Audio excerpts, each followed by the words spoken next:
Assalomu alaykum do'stlar, hammaga xayrli kun.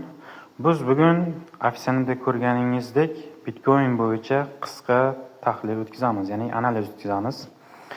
Va bozorimizdan ko'rinib turibdiki, Bitcoin yuqoriga qarab harakatlanmoqda. Ya'ni trend liniyamizning kattaroq time frame'da ko'rib olamiz, H4 time frame'da. Va kichikroq time frame'ga o'tkazib, bizning kirish zonalarimizni aniqlab olamiz.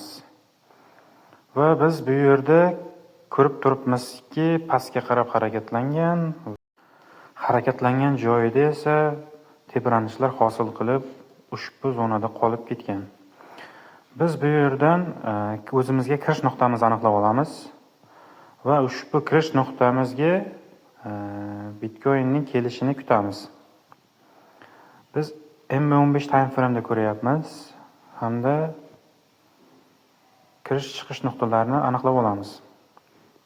Birinchi navbatda Bitcoin ushbu yacheykamizga kelib olishini kutamiz va ushbu yacheykadan pastga qarab harakatlansa sell, yuqoriga qarab harakatlansa buy zonalarini ko'rishimiz mumkin.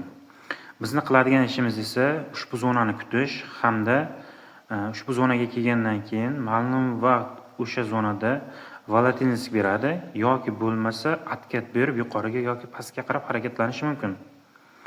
Biz bu zonani qaytib kirish va chiqish zonalarini ekanligini bilyapmiz va kattaroq time frame olganda ko'p zonalarimiz o'sha yerga kelib atkat berib yuqoriga qarab harakatlangan va bizning kirish zonamiz ham mana shu yerdan boshlanadi.